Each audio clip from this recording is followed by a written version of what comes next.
Okay, so question number 7 to 12 instruction सामने आपको दिख रहा है. In each of the exercise 7 to 12 find the equation of parabola that satisfies the given condition. जो given condition satisfy करे, आपको क्या करना है, इक्वेशन ऑफ पैराबोला निकालना है. ठीक है, तो सबसे फर्स्ट इसमें क्या लिखा हुआ है, फोकस का कोऑर्डिनेट दिया हुआ है.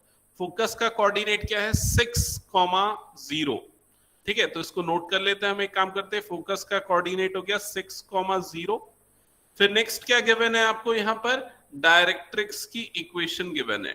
डायरेक्ट्रिक्स की इक्वेशन है x इज इक्वल टू -6. ठीक है, तो आप यहां पर सिंपली एक चीज ये देखो कि ये जो फोकस है ये कहां पर लाई कर रहा है. ये कहां पर लाई कर रहा है, पॉजिटिव x एक्सिस पे लाई कर रहा है. मतलब आपका जो पैराबोला होगा उसका फेस किस तरफ होगा, उसका फेस इस तरफ होगा. समझ में आया कि नहीं ये चीज, क्योंकि फोकस पॉजिटिव एक्स एक्सिस में है. फोकस का कोऑर्डिनेट क्या है, 6,0 है, इसलिए. तो ये वाला जो पैराबोला बनता है इसकी इक्वेशन क्या होती है, करेक्ट, इसकी इक्वेशन होती है y² is equal to 4ax. ये होती है पैराबोला की इक्वेशन जिसका फेस पॉजिटिव x की तरफ होता है. और यहां पर a की जो वैल्यू है वो कहां से मिल जाएगी, यहां से मिल जाएगी. तो आपको सिंपली a आइडेंटिफाई करना है और a की वैल्यू मिल गई 6 और उसको वापस इस इक्वेशन में पुट कर देना है. तो जो आपकी इक्वेशन हो जाएगी वो क्या हो जाएगी, y² is equals to 4 into 6x, मतलब y² is equals to 24x. ये हो जाएगा आपका equation of parabola in first case. समझ में आ गया. अब मेरा क्वेश्चन ये है, लेटस रेक्टम की लेंथ बताओ, इसमें कितनी होगी, 24. Simple, clear. Vanshika, Varuni, okay. Next question number 8. Question number 8 करना. फोकस का कोऑर्डिनेट क्या है, 0,-3. डायरेक्ट्रिक्स की इक्वेशन है y इज इक्वल टू 3. तो सबसे पहली चीज, ये जो पैराबोला बनेगा इसका फेस किस तरफ होगा, करेक्ट, नेगेटिव y एक्सिस की तरफ फेस होगा. क्यों नेगेटिव y एक्सिस की तरफ फेस होगा, क्योंकि देखो ये वाला वैल्यू जो है फोकस का जो पॉइंट है वो कहां पर आ रहा है, नेगेटिव y एक्सिस में आ रहा है. मतलब फोकस यहां पर है 0,-3 पे. ठीक है, तो पैराबोला आपका इस तरफ फेस करेगा. और अगर पैराबोला नेगेटिव y एक्सिस की तरफ फेस करता है तो उसकी इक्वेशन क्या होती है, correct, x² is equal to -4ay. समझ में आया. और a की वैल्यू यहां पर क्या होगी, नहीं, a हमेशा पॉजिटिव लेंगे. a की वैल्यू क्या होगी, 3 होगी. So a is equal to 3 होगा और उसको इसमें पुट कर दो. So you will get the equation of parabola. It will be x² is equal to -12y. ये हो जाएगा इस पैराबोला की इक्वेशन. समझ में आ गया. कर लो इसको जल्दी कंप्लीट, फिर नेक्स्ट क्वेश्चन पे मूव करेंगे.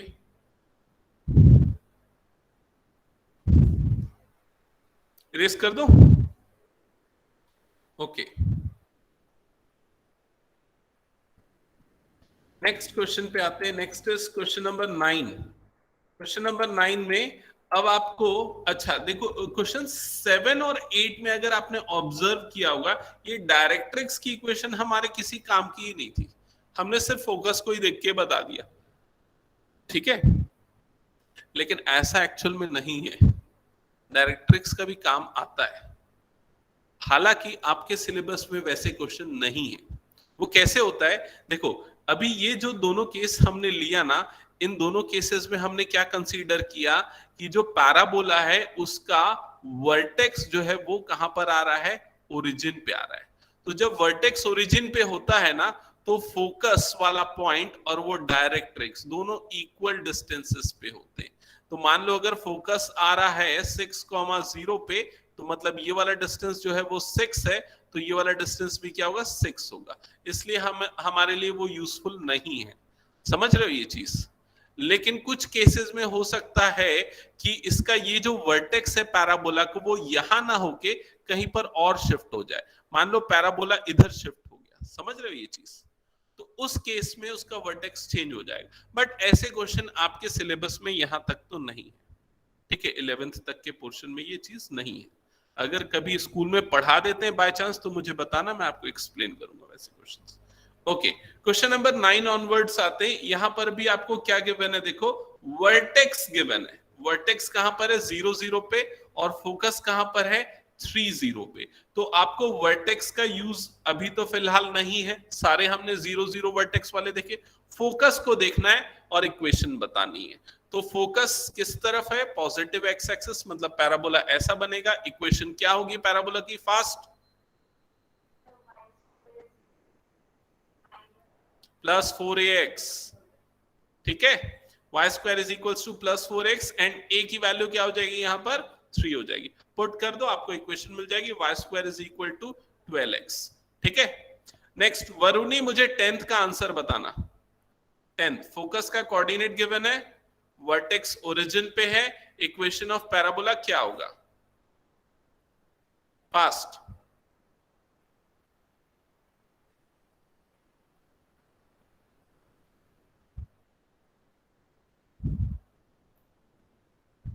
अच्छा वरुणी, ये पैराबोला कौन सी तरफ फेस करेगा ये बता दो।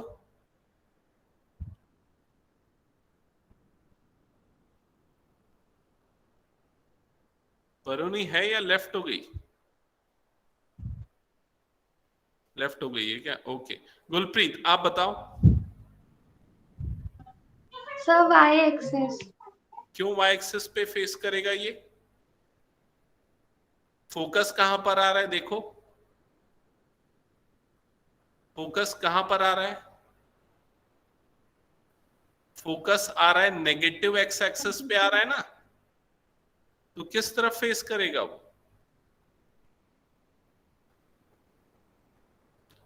क्लियर नहीं हुआ क्या गुलप्रीत। सर एक्स एक्सिस में फेस करेगा फिर। हाँ, और नेगेटिव एक्स एक्सिस में, क्योंकि -2 है, ठीक है ये चीज। तो इस वाले पैराबोला की इक्वेशन क्या होती है ये बताओ।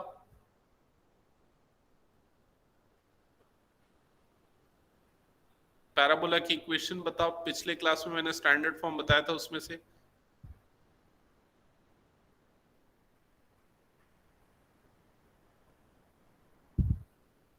क्या हुआ, याद नहीं है क्या गुलप्रीत।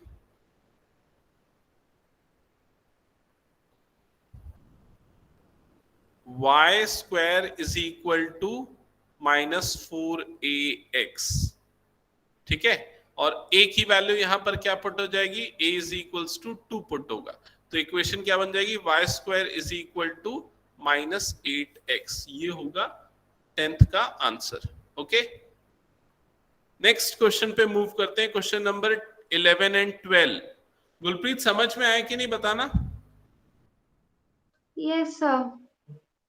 क्वेश्चन नंबर 11 देखते हैं। क्वेश्चन नंबर 11 है, equation of parabola find out करना है। वर्टेक्स 0 0 पे है और पैराबोला कहां से पास हो रहा है, 2,3। Parabola is passing through the point 2,3 and axis is along x axis, ठीक है। इसने ये नहीं बताया पॉजिटिव एक्स एक्सिस है कि पॉजिटिव नेगेटिव एक्स एक्सिस है। तो सबसे पहले हम एक काम करते हैं, कोऑर्डिनेट एक्सिस बना देते हैं। ये हो गया कोऑर्डिनेट एक्सिस, ठीक है।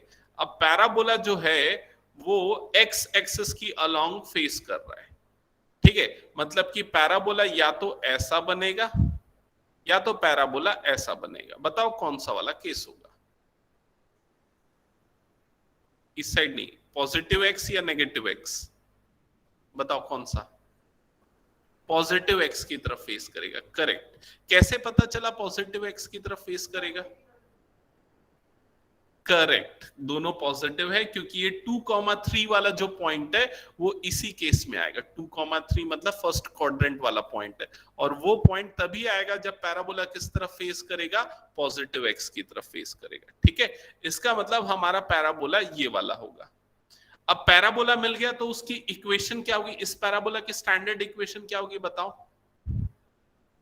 जो पॉजिटिव एक्स की तरफ फेस करता है उस पैराबोला की इक्वेशन क्या होती है? Y square is equal to 4ax। ठीक है, अब यहां पर ये जो वैल्यू गिवन है 2 और 3, ये किसकी वैल्यूज है? ये एक्चुअल में x और y की वैल्यूज है। ठीक है, तो उसको हम पुट कर देते हैं इस इक्वेशन में, तो क्या हो जाएगा? ये 3 square is equal to 4a into 2, यही हो जाएगा। So further 9 is equal to 8a and you will get a is equal to 9 upon 8. Okay? a की वैल्यू मिल गई, मतलब फोकस के कोऑर्डिनेट मिल गए। फोकस के कोऑर्डिनेट क्या हो जाएंगे? 9/8, 0। ठीक है, हालांकि हमको क्वेश्चन में फोकस के कोऑर्डिनेट नहीं निकालना है, हमको क्या निकालना है? इक्वेशन ऑफ पैराबोला निकालना है। तो आप a की वैल्यू को अब यहां पर पुट कर दो। जब a की वैल्यू को यहां पर पुट करोगे तो इक्वेशन ऑफ पैराबोला क्या मिल जाएगी? y square is equal to 4 into 9/8x and further you will get y square is equal to 9/2x. That's it. ये हो जाएगा इक्वेशन ऑफ दैट पैराबोला। ठीक है, समझ में आ गया क्या? तो नेक्स्ट क्वेश्चन बनाओ जिनको आ गया समझ में।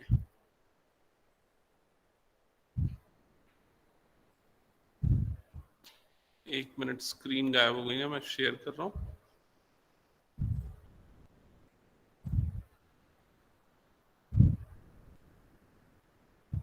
ठीक है, वरुणी और गुलप्रीत समझ में आया ये question?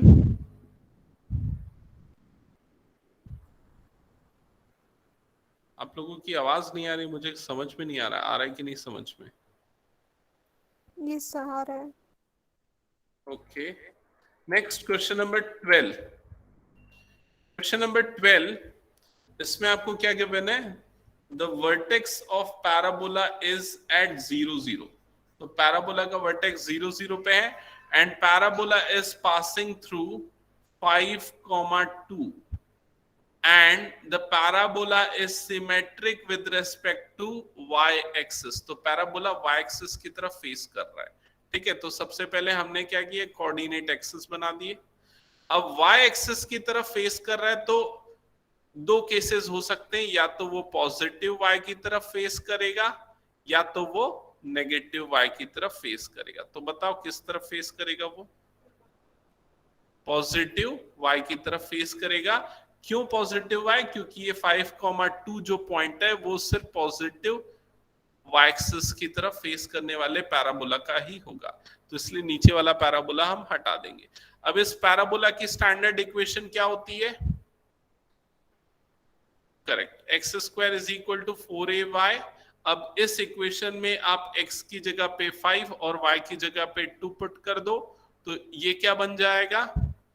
5 square is equal to 4a into 2 and further you will get a is equal to 25/8। Okay, अब a की वैल्यू वापस से आप इक्वेशन के स्टैंडर्ड फॉर्म में पुट कर दो, आपको फाइनल आंसर मिल जाएगा x square is equal to 4 into 25/8 y and you will get x square is equals to 25/2 y। ये हो जाएगा आपका इक्वेशन ऑफ पैराबोला। समझ में आ गया ये? ओके, सबको क्लियर? तो मैं फिर इरेज कर रहा हूं। पैराबोला के बाकी जो क्वेश्चंस हैं वो आप एग्जांपल्स में देख के प्रैक्टिस कर सकते हो, एनसीईआरटी के एग्जांपल में होंगे, मिल जाएंगे आपको, उनको प्रैक्टिस करना। ठीक है, आगे मूव करते हैं अब हम नेक्स्ट पार्ट पे। So the next part is ellipse. तो दो सेक्शंस हमने देख लिए कोन्स के, first was circle, second was parabola, now it is ellipse. Ellipse आपने क्लास 9 के फिजिक्स में कैपलर्स लॉ के एक लॉ में देखा होगा। कैपलर्स के कुछ लॉ थे ना कि जो अर्थ है वो सन के अलोंग एक इलिप्टिकल पाथ में रिवॉल्व करता है, जिसमें सन की जो पोजीशन होती है वो एक फोकस में होती है। ठीक है, तो वो जो इलिप्टिकल पाथ आपको दिख रहा है वो सामने फिगर 11.20 पे आपको दिख जाएगा। ये बेसिकली ये जो पार्ट आपको दिख रहा है ये एलिप्स है, इलिप्टिकल पाथ है। ठीक है। और इसमें दो फोकस होते हैं, जैसे कि सर्कल में एक सेंटर होता है ना, वैसे यहाँ पर दो क्रिटिकल पॉइंट्स होते हैं, दे आर कॉल्ड फोकस। दो इंपॉर्टेंट पॉइंट्स होते हैं, F1 F2 से मेजर करते हैं। अब सबसे पहले हम डेफिनेशन देखते हैं, इलिप्स की डेफिनेशन क्या है। An ellipse is a set of all points in a plane. An ellipse is a set of all points in a plane, the sum of whose distances from two fixed point in a plane is constant.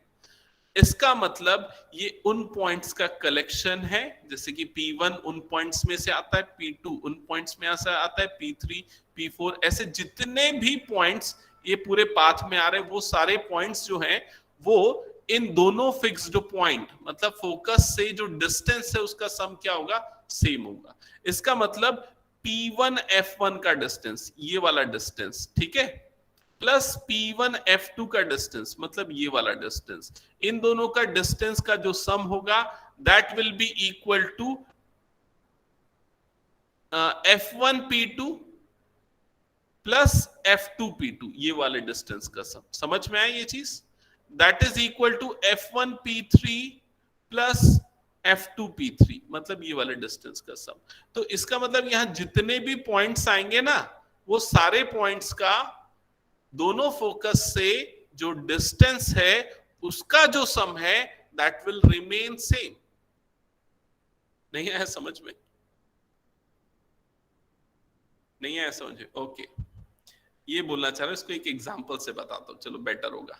ठीक है, देखो मान लो यहां पर ये वाला distance है 2, ठीक है, और ये वाला जो डिस्टेंस है ना, ये वाला डिस्टेंस है सपोज 6, तो दोनों के डिस्टेंस का सम कितना आया? 2 + 6 मतलब कितना आया? 8 आया, ठीक है। अब अगर मान लो ये वाला जो डिस्टेंस है, ये वाला डिस्टेंस है 3, और ये वाला जो डिस्टेंस है, ये डिस्टेंस है क्या है? 5, तो दोनों के डिस्टेंस का सम कितना आया? 8। अब अगर मान लो ये वाला जो डिस्टेंस है, ये डिस्टेंस है 4, और ये वाला भी जो डिस्टेंस है वो डिस्टेंस क्या है? 4, तो दोनों के डिस्टेंस का सम क्या आया? 8। मतलब यही बोलना चाह रहा है, ये जितने भी पॉइंट आएंगे ना, उन पॉइंट का फोकस, दोनों फोकस से जो डिस्टेंस होगा ना, उनका सम सेम होगा। आया समझ में ये चीज? ये इलिप्स की डेफिनेशन है। ओके, तो डेफिनेशन पे डिस्कशन हो गया, अब हम आगे बढ़ते हैं। तो इलिप्स में कुछ चीजें ध्यान से समझना। एक लाइन सेगमेंट, एक लाइन सेगमेंट ए बी, देखो यहां पर देखना, मैं भी ड्रॉ कर रहा हूं, ये लाइन सेगमेंट ए बी दिख रहा है सबको? ये लाइन सेगमेंट ए बी जो होता है, जिसमें कि दोनों फोकस आ रहे हैं, दोनों फोकस आ रहे हैं इसमें, F1 और F2 दोनों आ रहे हैं, और इस लाइन सेगमेंट के एंड पॉइंट्स जो हैं वो कहां पर हैं? इनके एंड पॉइंट्स कहां पर है? ए और बी पे, जो कि इलिप्स में है, इलिप्स में है, ठीक है। तो इस लाइन सेगमेंट को बोला जाता है मेजर एक्सिस। क्या बोलते हैं इसको? मेजर एक्सिस, ठीक है। सो ये एक लाइन सेगमेंट है जो कि फोकस से पास होता है और जिसके एंड पॉइंट्स इलिप्स में आते हैं, और इन एंड पॉइंट्स को क्या बोला जाता है? वर्टेक्स। तो यहां पर दो वर्टेक्स होंगे, दो वर्टेक्स होंगे, दो फोकस होंगे, और एक मेजर एक्सिस होगा। समझ में आया ये चीज? अब ये जो दोनों वर्टेक्स के बीच का जो पॉइंट होता है दैट इज कॉल्ड सेंटर। देखो दोनों वर्टेक्स के बीच वाला जो पॉइंट आपको दिख रहा है that is called centre of ellipse. Clear? और सेंटर पे जो परपेंडिकुलर बना देंगे अगर हम, तो ये जो पार्ट बन रहा है C D that is called minor axis. इसको क्या बोलते हैं? Minor axis. समझ में आ गया? ये पूरा फिगर ड्रॉ करो और ये सारी चीजें लिखो, याद रहनी चाहिए ये सब, ठीक है। चलो अभी करो जल्दी से, क्योंकि जब तक खुद से नहीं लिखोगे ना तब तक याद नहीं रहेगा ये टर्म्स। फिगर 11.21,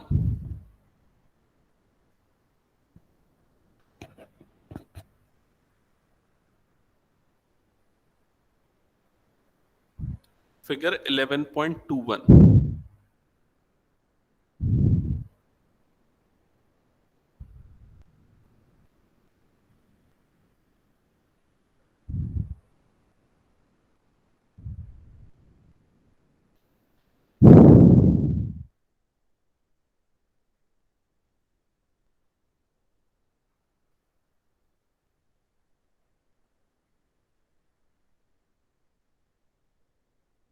अच्छे से साफ सुथरा बनाना और स्पेस छोड़ना, उसमें और भी कुछ चीजें हो सकता है मैं लिखने बोलूँ, या बड़ा बनाना, ये समझ लो।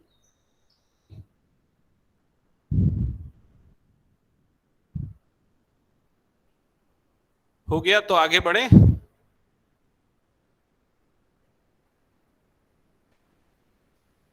वरुणी और गुलप्रीत आप लोग भी बना रहे हो? Yes sir. ओके।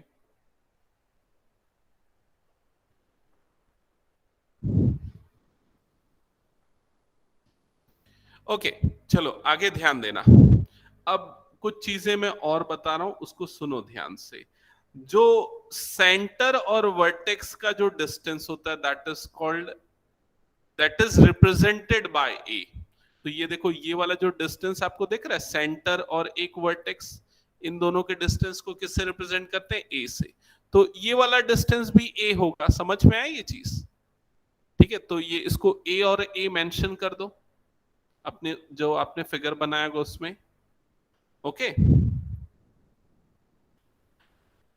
अब यहां पर ये ध्यान देना, यहां से यहां तक दोनों वर्टेक्स के जो बीच का जो सेगमेंट है, उसको मैंने क्या नाम बताया था? उसको बताया था मेजर एक्सिस। तो मेजर एक्सिस की लेंथ कितनी हो जाएगी? Correct, length of major axis कितना हो जाएगा? 2a। ठीक है, तो इसको लिख लो अपनी नोटबुक में, क्योंकि क्वेश्चन इससे आएगा। Length of major axis is denoted by 2a। ठीक है, बुक में भी गिवन है, मैंने हाईलाइट कर दिया। ओके, इसके बाद यहां पर ध्यान देना, ये सेंटर और ये वाला जो एंड पॉइंट होता है ना माइनर एक्सिस का, ये वाले जो डिस्टेंस को रिप्रेजेंट करते हैं बी से। समझ में आ रहा है? देखो, ये बी से रिप्रेजेंट किया, और वैसे ये वाला भी डिस्टेंस नीचे का क्या होगा? बी। तो ये जो टोटल डिस्टेंस होगा, इसको हम किससे रिप्रेजेंट करेंगे? 2b। ठीक है, और 2b क्या है? 2b है माइनर एक्सिस की लेंथ। ठीक है, so length of minor axis is given bye 2b। हो गया ये चीज भी। अब उसके बाद नेक्स्ट पॉइंट पे आते हैं, फोकस से लेके सेंटर के बीच का डिस्टेंस, उसको रिप्रेजेंट करते हैं सी से। देखो सामने आपको फिगर में दिख रहा है, फोकस से सेंटर के बीच का डिस्टेंस क्या है? सी। तो ये वाला डिस्टेंस भी कितना हो जाएगा? सी। तो इसका मतलब दोनों फोकस के बीच का जो डिस्टेंस है वो कितना होगा? 2c। आ गया समझ में ये चीज भी? ठीक है, सो यहां पर इस चीज को भी हम हाईलाइट कर लेते हैं। Distance between the two foci is 2c। ठीक है, तीनों चीजें याद रखना, ए बी सी, ये इंपॉर्टेंट पैरामीटर्स हैं इलिप्स के।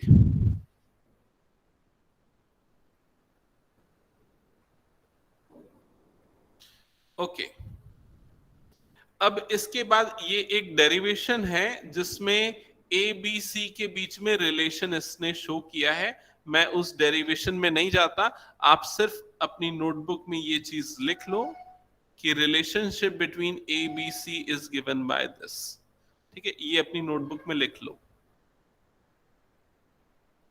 Relationship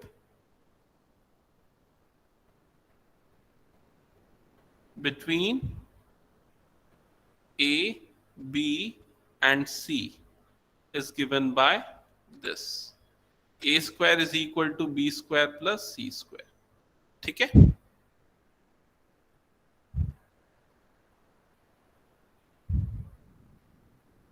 okay.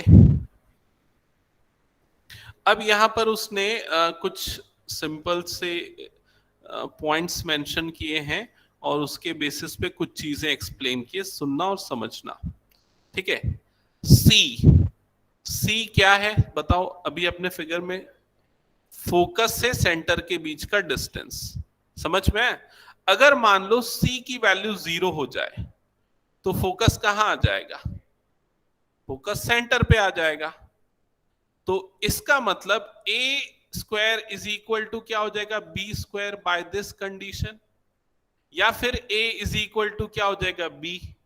a कौन सा डिस्टेंस होता है फोकस से ये वाले वर्टेक्स का, और b कौन सा डिस्टेंस होता है फोकस से ये वाले वर्टेक्स का। इसका मतलब b और a दोनों की वैल्यू सेम हो गई, मतलब ये माइनर एक्सिस की लेंथ और मेजर एक्सिस की लेंथ सेम हो गई। इसका मतलब इलिप्स क्या बन जाएगा, वो एक सर्कल बन जाएगा। समझ में आया कि नहीं ये चीज। तो जब c इज इक्वल टू 0 होगा तो इलिप्स एक सर्कल बन जाएगा। ये एक इसका केस 1 है। When c is equal to 0 the ellipse will become a circle. Okay, अब अगर मान लो इलिप्स को स्ट्रेच कर रहे हैं, ये एक्चुअली क्या है, इलिप्स को स्ट्रेच और कंप्रेस करना है। केस 1 जो है ना, जैसे ये इलिप्स है ना, ये नॉर्मल शेप इलिप्स का ऐसा होता है, ठीक है। इसको जब कंप्रेस करोगे, इधर से दबाओगे इधर से दबाओगे, तो क्या बन जाएगा, वो एक सर्कल बन जाएगा।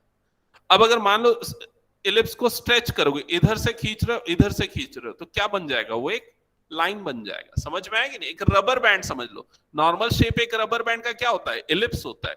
जब उसको आप थोड़ा सा कंप्रेस करोगे तो एक सर्कल बनेगा, और स्ट्रेच करोगे तो एक लाइन बन जाएगा। तो बस ये वही चीज है। तो जब स्ट्रेच करेंगे तब C A के इक्वल हो जाएगा। C मतलब कि फोकस का सेंटर से डिस्टेंस, A मतलब कि वर्टेक्स का सेंटर से डिस्टेंस। तो फोकस जो है अब वो वर्टेक्स पे आ जाएगा। समझ में आया ये चीज। तो ये वाले केस में C जब A के इक्वल होगा, in that case A square is equal to A square. देखो इस रिलेशन से ये B की वैल्यू आपको क्या मिल जाएगी, 0 मिल जाएगी। ये रिलेशन जो मैंने लिखा है ना, A square equal to B square plus C square, उस रिलेशन से B की वैल्यू क्या आ जाएगी, 0 हो जाएगी जब A और C इक्वल होगा। और B 0 मतलब कि माइनर एक्सिस की लेंथ 0, मतलब कि वो क्या बन जाएगा, एक स्ट्रेट लाइन बन जाएगा। समझ में आए। तो ये दो केसेस हैं, हालांकि क्वेश्चन सॉल्व करने में यूज नहीं होंगे एनसीईआरटी के, बट ये एक इंपॉर्टेंट कंक्लूजन है जो कि आपको याद रखना चाहिए। ठीक है, ओके।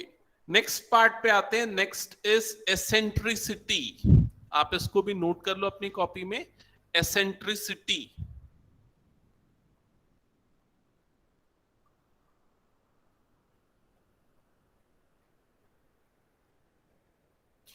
ठीक है, एसेंट्रिसिटी लिखा, उसकी डेफिनेशन मैं नहीं बताता, आप बस यहां पर ये देखो, ये एसेंट्रिसिटी को E से रिप्रेजेंट करते हैं, स्मॉल e से, और वो C/A का रेशियो होता है। C और A का रेशियो होता है। C क्या होता है, फोकस का सेंटर से डिस्टेंस। A क्या होता है, वर्टेक्स का सेंटर से डिस्टेंस।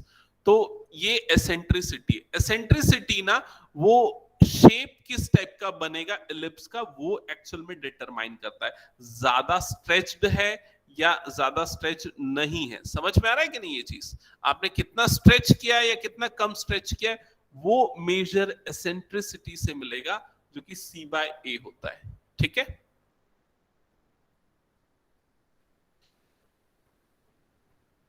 अगर एसेंट्रिसिटी की वैल्यू 1 है, इसका क्या मतलब है, करेक्ट, एसेंट्रिसिटी 1 है मतलब C/A 1 है, मतलब C और A इक्वल है, और C और A जब इक्वल होते हैं मतलब वो क्या बन जाएगा, एक स्ट्रेट लाइन बन जाएगा। समझ में आया ये चीज। तो ये एक मेजर है, ये समझ लो। अच्छा, C बड़ा होता है कि A बड़ा होता है, A बड़ा होता है। समझ में आया, क्योंकि A जो है वो वर्टेक्स से सेंटर का डिस्टेंस है, और C जो है फोकस से सेंटर का डिस्टेंस। तो फोकस तो अंदर आता है ना, मतलब ऑब्वियस है जो एसेंट्रिसिटी है E, उसकी वैल्यू हमेशा 1 से छोटी आएगी। और जब 1 आ गई, सबसे बड़ी वैल्यू आ गई एसेंट्रिसिटी की 1, तो वो इलिप्स नहीं रह जाएगा, वो एक लाइन बन जाएगा। ठीक है, ओके। अब इसके बाद आते हैं स्टैंडर्ड इक्वेशन ऑफ इलिप्स। ये सारी चीजें हमने जो पढ़ी, ये इक्वेशन के लिए पढ़ी। अब इक्वेशन का भी डेरिवेशन है, बट डेरिवेशन पार्ट पे मैं अभी फोकस नहीं कर रहा हूं, हालांकि वो भी सिंपल होता है, डिस्टेंस फॉर्मूला से बन जाता है। मैं सिर्फ और सिर्फ आप लोगों को इसके शेप और इसके इक्वेशन पे फोकस करवा रहा हूं, तो ध्यान देना। देखो यहां पर दो डिफरेंट केस है।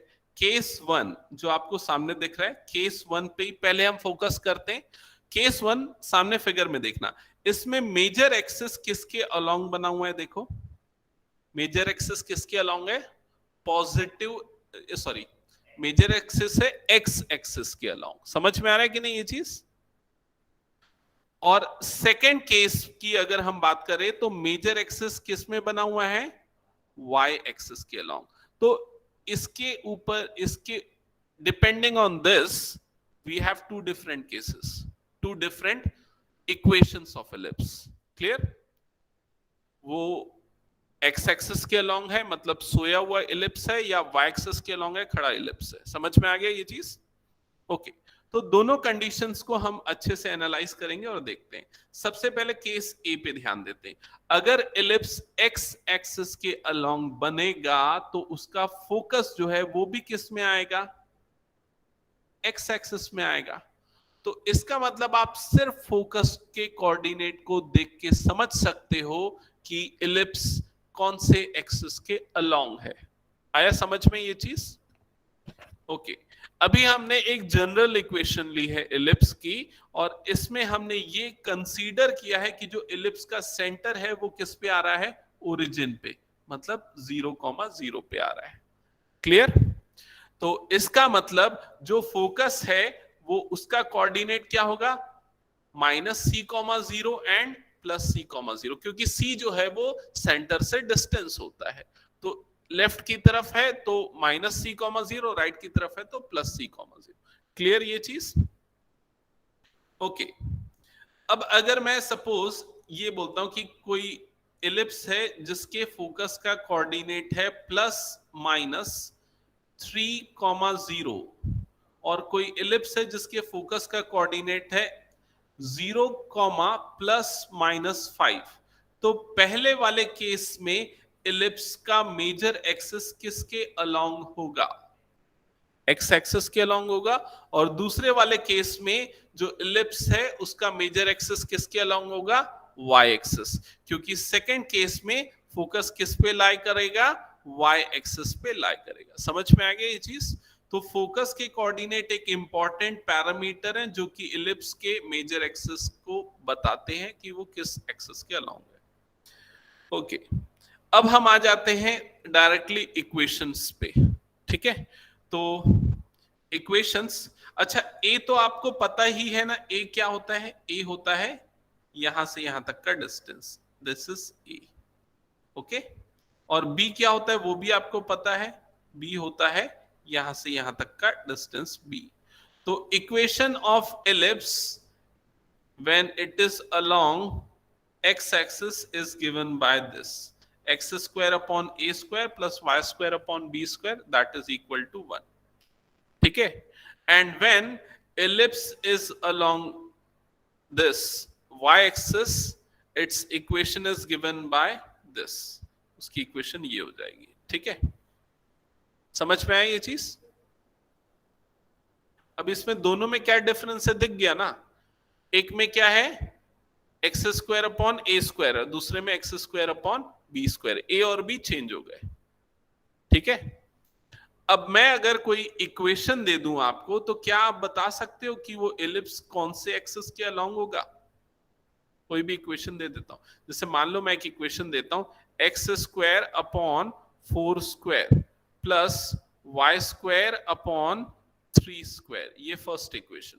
Second equation X square upon 5 square plus Y square upon 6 square. मैंने दो इक्वेशन लिखी। बताओ फर्स्ट वाली इक्वेशन जो है वो कौन से एलिप्स की है? ये वाले एलिप्स की, मतलब जिसका मेजर एक्सिस एक्स के अलोंग है, या ये वाले की जिसका मेजर एक्सिस वाई के अलोंग है? एक्स के अलोंग, मतलब ये वाला केस। कैसे आइडेंटिफाई किया आपने? आपने ये देखा कि किसका डिनोमिनेटर बड़ा है। समझ में आया ये चीज? जिसका डिनोमिनेटर बड़ा है, जैसे x का डिनोमिनेटर बड़ा है तो उसका मेजर एक्सिस किसके अलोंग होगा? x एक्सिस के अलोंग होगा।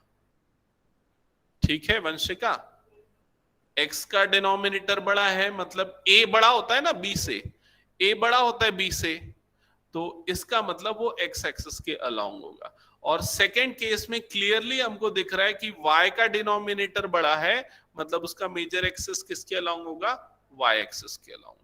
ठीक है, अब रिलैक्स हो जाओ आराम से। सारी चीजें एक बार समराइज करो अपने दिमाग में, जो जो अभी तक मैंने आपको चीजें बताई हैं। ठीक है, उसको अच्छे से मेमोराइज करो, क्योंकि हम अभी क्वेश्चन सॉल्व करने वाले हैं।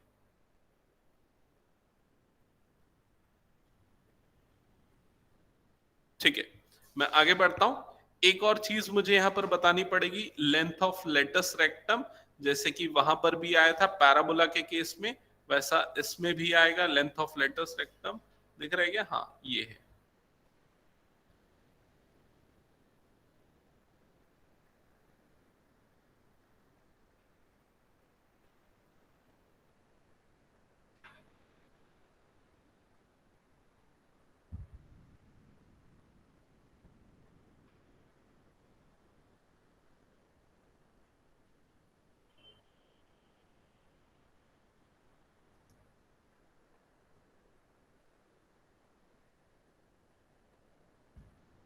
एक बार रिवाइज करो, मैं तब तक एक पार्ट बस मुझे बताना बच गया, लेंथ ऑफ लेटस रेक्टम, वो मैं बता रहा हूं ना। हम्म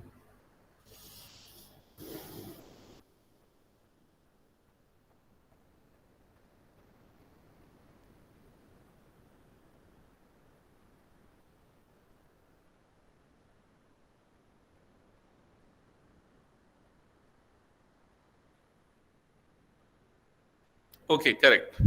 ये length of latus rectum is given by 2b² upon a। ठीक है, फॉर व्हाट? For ellipse. ये इलिप्स के लिए। अब इलिप्स में लेटस रेक्टम क्या होता है? ये वाला जो फोकस पे जो हम परपेंडिकुलर बनाते हैं ना, ठीक है, मेजर एक्सिस के अलोंग, तो इसकी लेंथ को बोला जाता है length of latus rectum, and it is given by 2b² upon a। ठीक है, हो गया?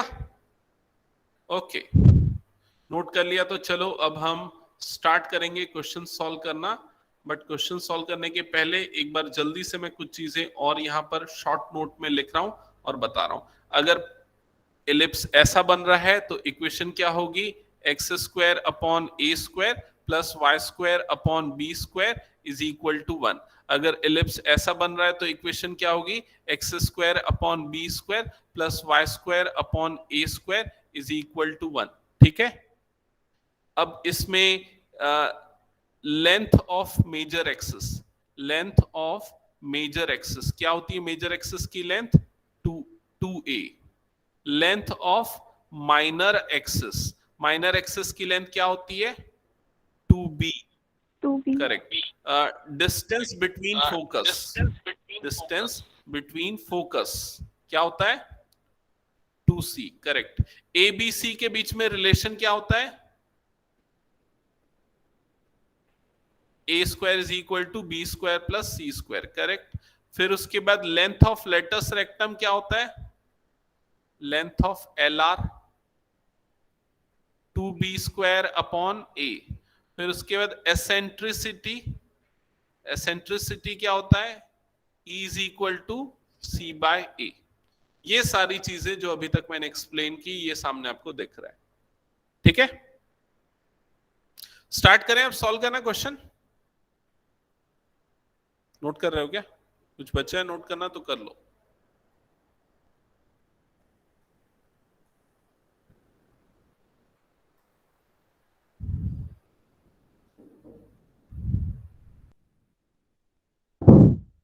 गुलप्रीत, समझ में आया क्या? Yes sir. ओके, सो अब आ जाते हैं हम एक्सरसाइज पे। एक्सरसाइज 11.3 क्वेश्चन पहले डिटेल में यहां पर देखते हैं, सुनो क्या लिखा हुआ है।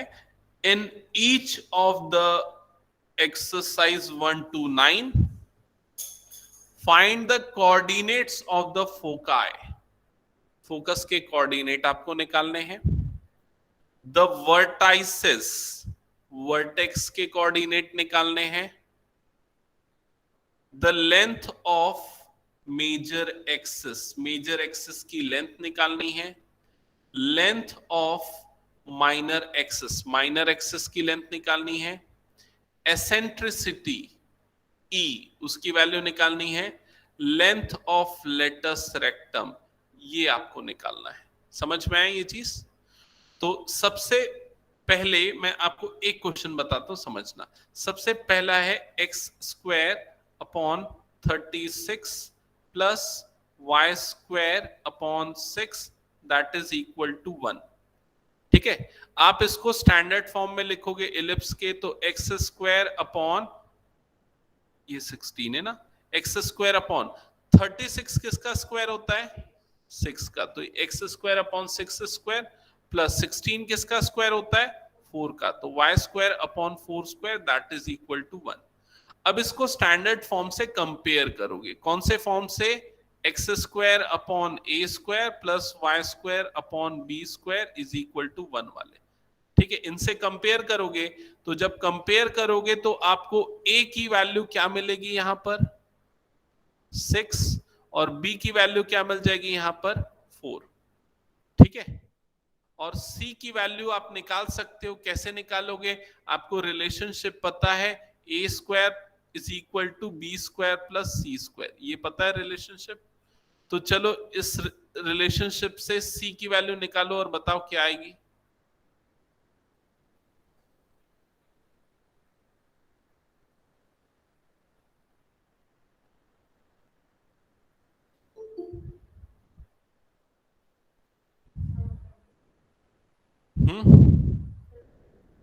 कितना आ रहा है? 20, 6 स्क्वायर 36, 4 स्क्वायर 16। नहीं, अच्छा मैं गलत कर रहा हूं क्या? सी स्क्वायर किसकी? सी की वैल्यू बोला ना, 6 स्क्वायर 36 रूट 20 आएगी ना, root sir 20। 20। Okay correct, root 20 आएगी सी की वैल्यू। अब देखो यहां पर समझना, जो पूछा है उस पे तो जाएंगे, पहले तो हम ये समझते हैं कि भाई ये पैराबोला बनेगा कैसा। तो पैराबोला का जो मेजर एक्सिस है वो किसके अलोंग होने वाला है? एक्स एक्सिस के अलोंग होने वाला है। तो हम पहले एलिप्स बना देते हैं, काम करते हैं। तो यहां पर मैं ये एलिप्स बना रहा हूं, ठीक है, ये हो गया हमारा एलिप्स। ठीक है, अब एलिप्स का ये जो सेंटर है वो कहां पर आ रहा है? ओरिजिन पे आ रहा है। ठीक है, तो यहां पर वो सारी चीजें मैं हाईलाइट कर देता हूं। देखो ये यहां पर आ गया उसका सेंटर। फोकस कहां पर आएगा? एक्स एक्सिस पे आएगा। यहां पर एक फोकस, थोड़ा सा छोटा बन गया फिगर, इसको जूम कर लेता हूं ना, क्लियरली दिखे सो दैट। फोकस कहां पर आएगा? एक फोकस यहां पर आएगा F1, दूसरा फोकस यहां पर आएगा F2। ओके, दोनों फोकस एक्स एक्सिस में आएंगे। समझ में आया ये चीज? अच्छा, फोकस से सेंटर का डिस्टेंस किससे रिप्रेजेंट करते हैं बताओ तो?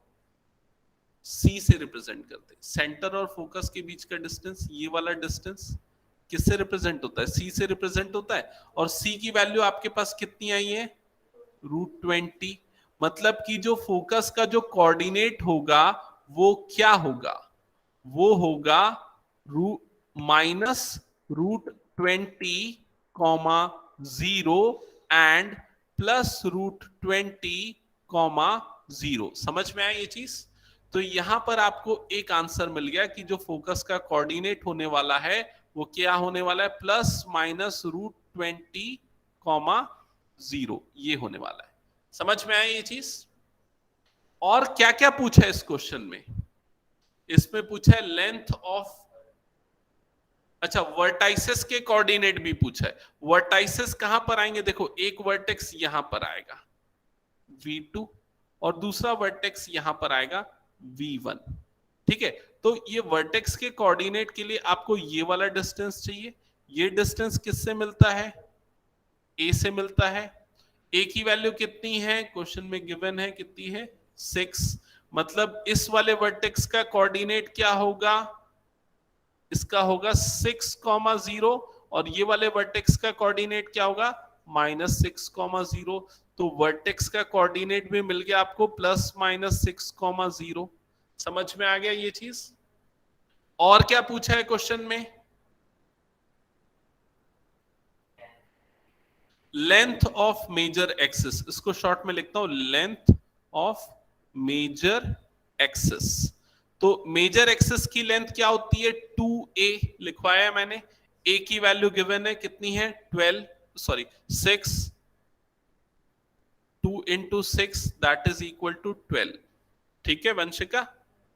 लेंथ ऑफ माइनर एक्सिस क्या होता है? Length of minor axis 2b। तो 2 और b की वैल्यू 8 4, correct, 8 length of minor axis. और क्या निकालने बोला है इस क्वेश्चन में? पढ़ो तो बुक में। एसेंट्रिसिटी ई निकालने बोला है, तो एसेंट्रिसिटी ई का क्या फॉर्मूला होता है? C अपॉन ए। C/E correct. तो √20 अपॉन ए की वैल्यू कितनी आई है? 6। 6 एसेंट्रिसिटी भी मिल गई। और क्या निकालने बोला है इस क्वेश्चन में? Length of latus rectum L, उसका फॉर्मूला क्या होता है? 2b² अपॉन ए। तो 2 और b स्क्वायर की वैल्यू कितनी हो जाएगी? 4²। b की वैल्यू 4 है ना, अपॉन ए की वैल्यू कितनी है? 6। पुट कर दो, सॉल्व कर दो, फाइनल आंसर आ जाएगा। कितना आ जाएगा? 16/3 आएगा क्या? है ना? 2 1s are 2 3s are 6, 4 square is 16, so length of latus rectum will be 16/3। और क्या पूछा है इस क्वेश्चन में? बस इतना ही पूछा है। ठीक है, हो गया, समझ गए ना? तो आपको सिर्फ क्या आइडेंटिफाई करना है? 3 चीजें। पहली चीज है कि सबसे पहली चीज ये है कि जो ए है वो क्या होगा? जो बड़ा है वो ए होगा, जो छोटा है वो बी होगा। बी क्या होगा? और तीसरी और सबसे इंपॉर्टेंट चीज है कि पैराबोला किसके अलोंग बनेगा, उसका मेजर एक्सिस कैसा होगा? अलोंग एक्स एक्सिस और अलोंग वाई एक्सिस। ये 3 चीजें बस आपको पता चल गई तो आप बाकी सारी चीजें निकाल सकते हो। समझ में आए ये चीज?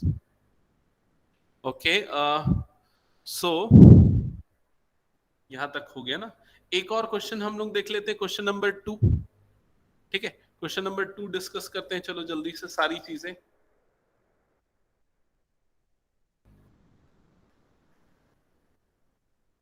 तो क्वेश्चन नंबर 2 में सामने यहां स्क्रीन पे देखना, क्या दिख रहा है आपको? इक्वेशन दिख रही है। इस इक्वेशन को किससे कंपेयर करोगे? बताओ कौन से स्टैंडर्ड? इसको एक काम करते, पहले हम लिख लेते हैं। x² upon 2² plus y² upon 5², ये हमने लिख लिया। ठीक है, अब a की वैल्यू क्या होगी बताओ यहां पर? a is correct 5, b is 2 2 correct. अब जो पैराबोला बनेगा उसका मेजर एक्सिस किसके अलोंग होगा? करेक्ट, उसका मेजर एक्सिस होगा अलोंग वाई एक्सिस। ठीक है, तो पैराबोला मैं यहां पर प्लॉट करता हूं, देखना।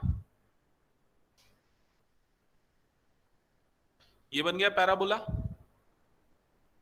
ठीक है, अब पैराबोला का जो फोकस होगा वो कहां पर आएगा? पैराबोला का फोकस आएगा वाई एक्सिस पे। ठीक है,